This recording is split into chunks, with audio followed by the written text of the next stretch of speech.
Palaging piliin ang magpatawad.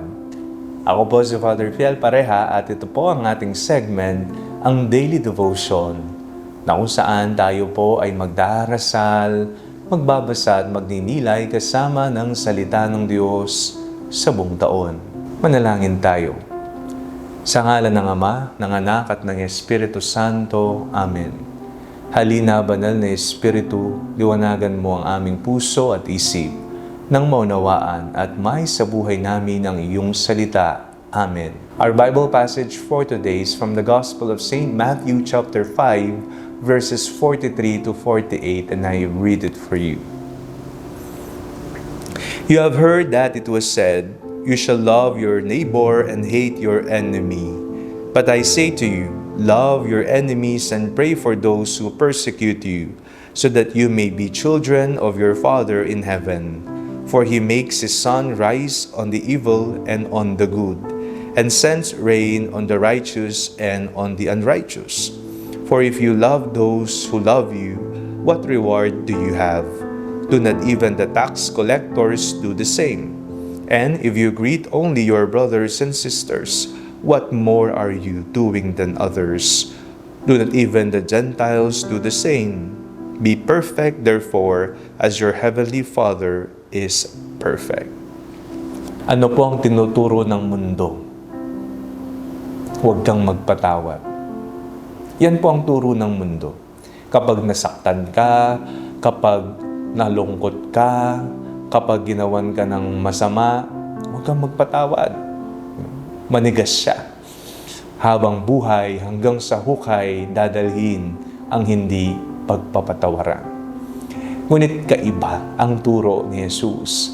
Palagi ang kanyang paalala sa atin bilang kanyang mga alagad, mahalin mo ang iyong mga kaaway at ipagdasal mo ang mga umuusig sa iyo. Yan po ay ang kailangan nating matutunang muli sa makabagong mundo natin ngayon.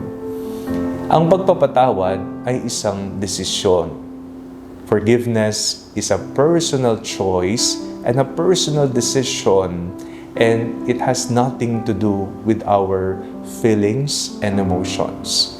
Ang pagpapatawad ay ang personal mong pagresponde, pagsagot sa panawagang magkaayos, magkaroon ng kapayapaan sa puso at kaisipan, at magkaroon ng kaayusan sa ating pamumuhay. Ano ang mapapala ng isang tao kung kanya lamang mamahalin ay ang mga taong minamahal niya? Sila-sila lamang. Pero kung gagawin natin ang utos ni Jesus na magmahalan tayo, pagdasal natin ng bawat isa, magtulungan tayo at magpatawaran tayo, napakagandang mundo, napakagandang buhay ang ating tatamasahin. Kapayapaan sa puso at isip. Di ho ba't yan ang palagi nating ipinagdarasal? Pero sa katotohanan, nasa atin din naman ang susi para magkaroon tayo ng katiwasayan at kapayapaan at katahimikan sa ating mga puso at kaisipan sa pamamagitan ng pagpapatawad. Manalangin tayo. Panginoong Hesus, turuan po ninyo ang aming mga puso na mapatawad ang mga taong gumawa sa amin ng masama. Amen. Sa ngalan ng Ama, ng Anak at ng Espiritu Santo. Amen.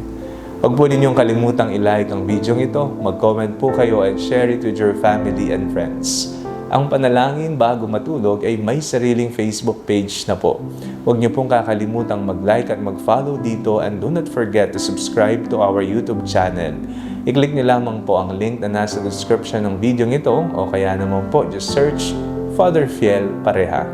At kung nais niyo pong maging updated sa ating pagpapahayag, you can join our broadcast channel dito po sa ating Facebook page. God bless you po.